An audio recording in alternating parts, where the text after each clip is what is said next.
So welcome back to my channel and happy new year to everybody. First video of 2023 from me. Looking at some of the painting projects I've been working on.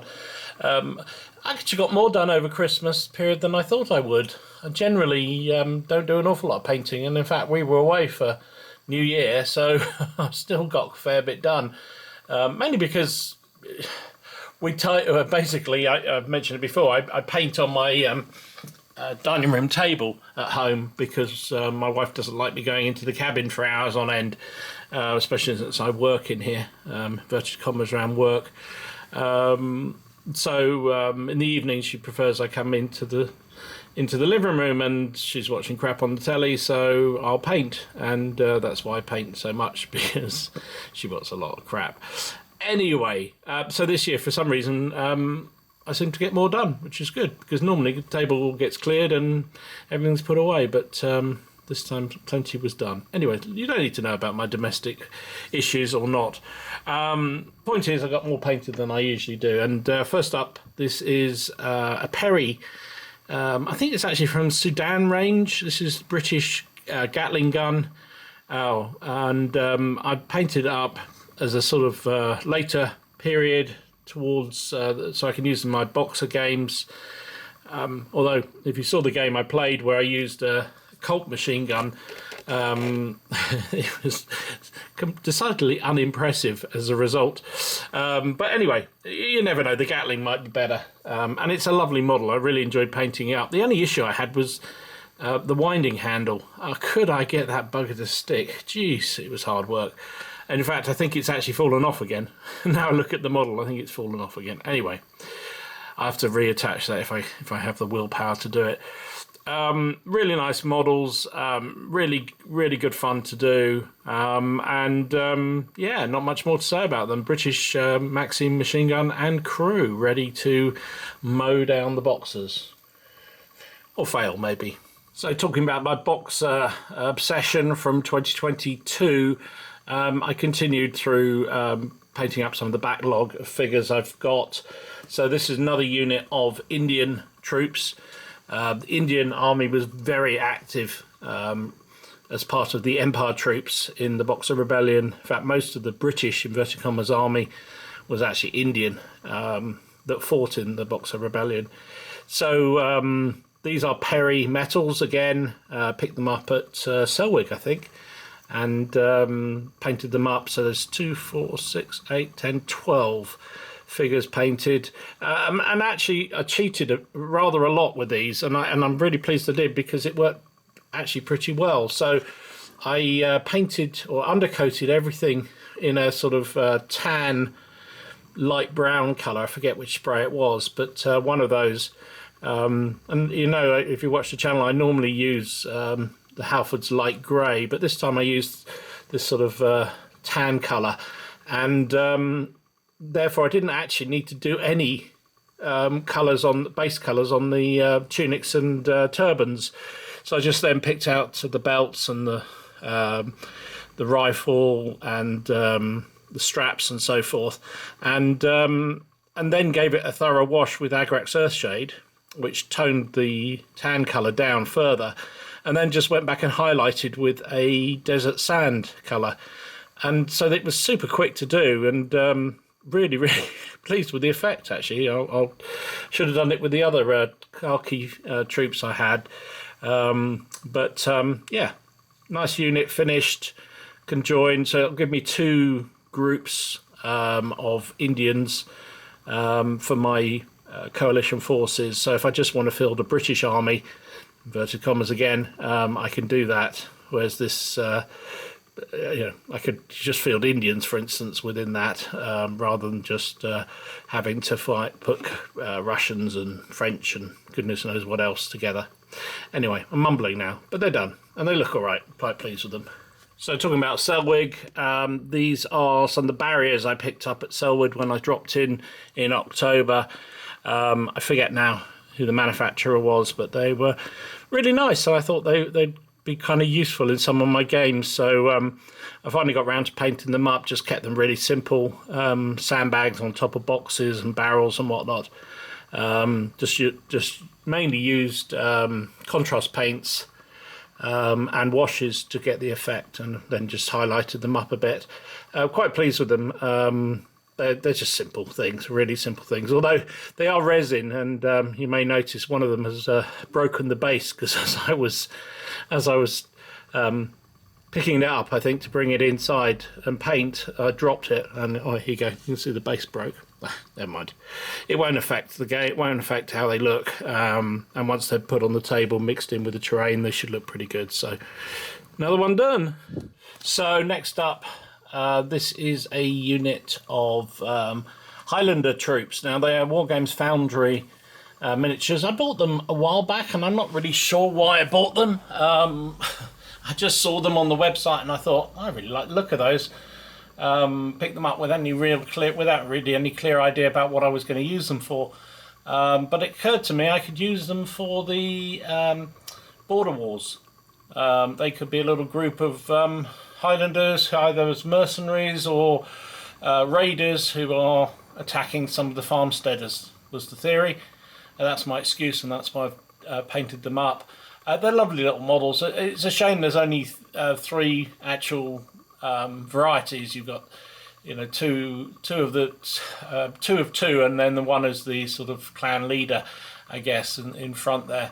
And it's a shame there weren't different poses and whatnot. But they're really nice little fun little models, and I'm quite pleased how I did them. I mean, I do not claim to be able to do any kind of tartan, and so I've sort of botched it up, which I think sort of works. It's a bit subtle under the normal lights. Under these brighter lights, it's they stand out a little bit better. But you know, at the end of the day, they're not going to see the table that often, I don't think, and they're kind of fun just to play with. So I enjoyed doing them. So there you go, some Highlanders. And next up, another unit for my occasional working through Scottish mercenary battalion that I'm doing for my War of the Roses figures. Mentioned this before when I did the last pike block. I thought it would be fun to do some Scottish to fight alongside the Lancastrians. I did one block of spearmen, and this is the second lot. Get ready with your drinking hats, PCP players. But this is a 3D printed unit, Medbury miniatures, I think it is. Really, really nice. I have to say, very, very nice figures. Great fun to do. Dead simple to do, which is the other thing, which is always a good consideration for me. I've done like I did last time, and rather than put them on individual element basis, I've just put them together as one block, which allows you to sort of move figures together and not sort of have them in uniform lines and so forth. Bunch them up a bit, which I like the effect of.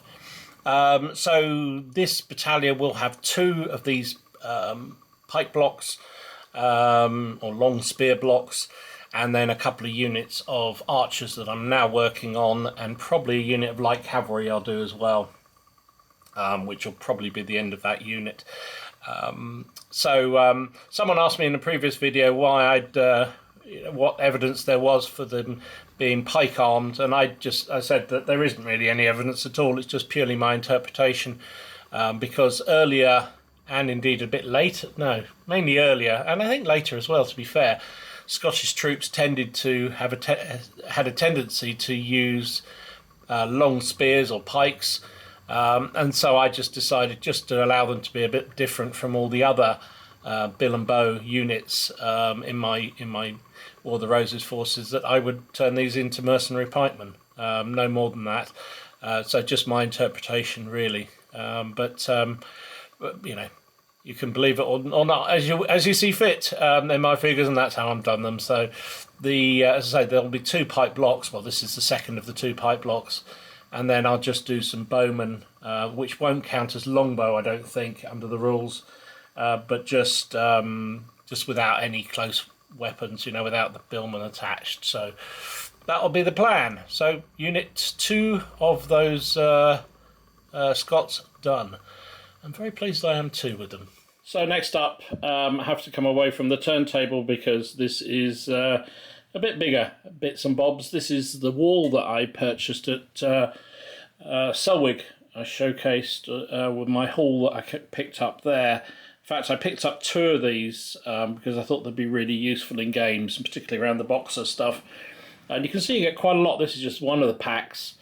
You've got the options to swap out to have the broken down walls, which could be useful again in various scenarios.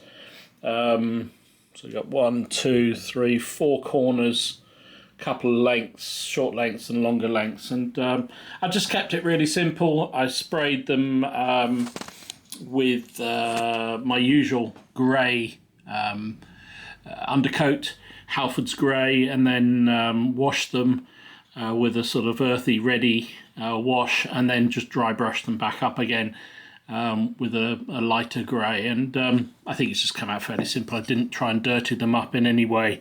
I just let the wash do its stuff, and so be it. Quite pleased with how they came out. So some walls. So next up, this is a unit of Scottish archers to go along with the Scottish pikemen that you've already seen. My plan is to do 2 units of these. I've got another load of them on the painting tray. These are, again, 3D printed. I think they're Medbury again. Nice models, really good models. And I enjoyed painting them up. They're dead simple to do, and I just whacked these out fairly quickly. So I've based them fairly loose formation. I've just seen there's a blob of glue on one of the archers, so I don't have to deal with that, but never mind. I'm quite happy with these. These will be good alongside all the other War of the Roses stuff that I've got. So and I guess they could even be used a bit earlier.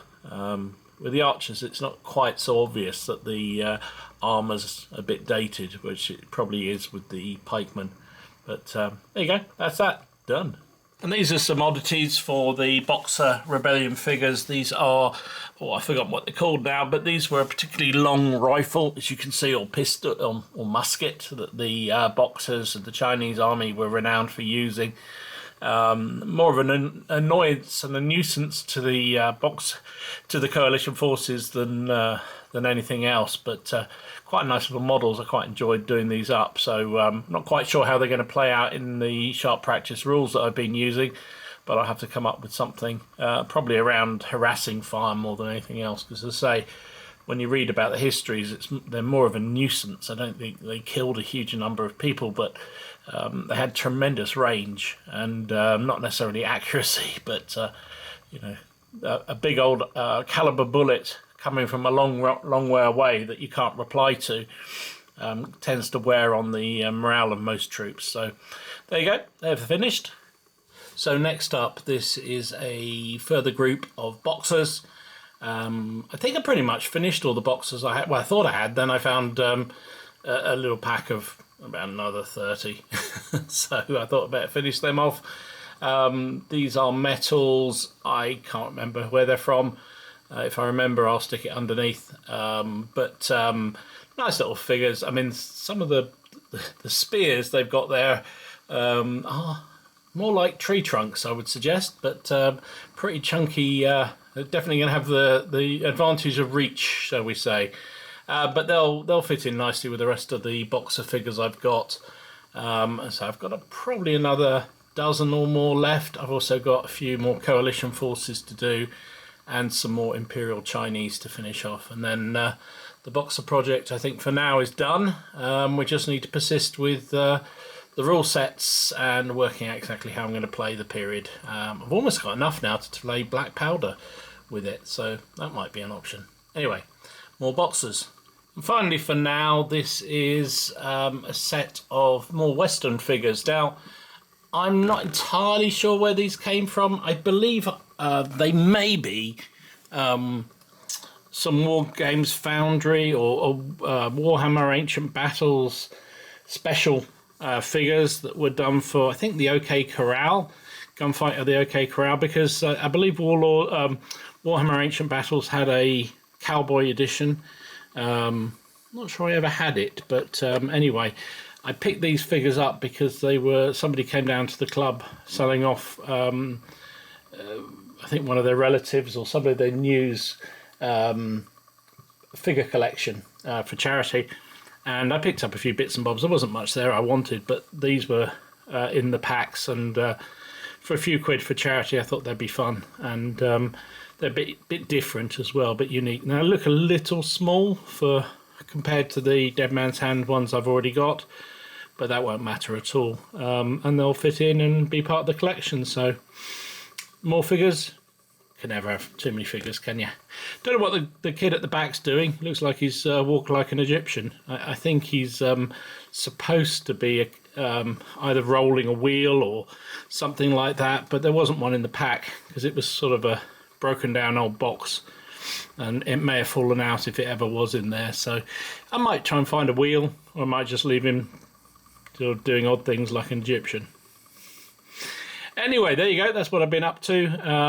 Not bad, actually. Quite a lot of figures. As I say, normally I don't do an awful lot of painting over Christmas, but for one reason or another, despite the fact we were pretty busy, I seem to have got quite a lot done, so which is quite satisfying in a way. I do enjoy the sort of break from everything else, just to sort of chillax, put something on the iPad and paint, even though, you know, painting isn't my first love at all. And to be honest, I could do without it if I didn't have so many figures to paint. But when I do get onto it, I do kind of enjoy it more than I will let on. So don't tell anybody that. Anyway, hope you're doing well. I hope you're staying safe. I hope 2023 is going as well as it is for me. And I hope you get everything you possibly want in terms of projects underway and completed this year. In the meantime, stay safe, stay well. This is Dom, signing out.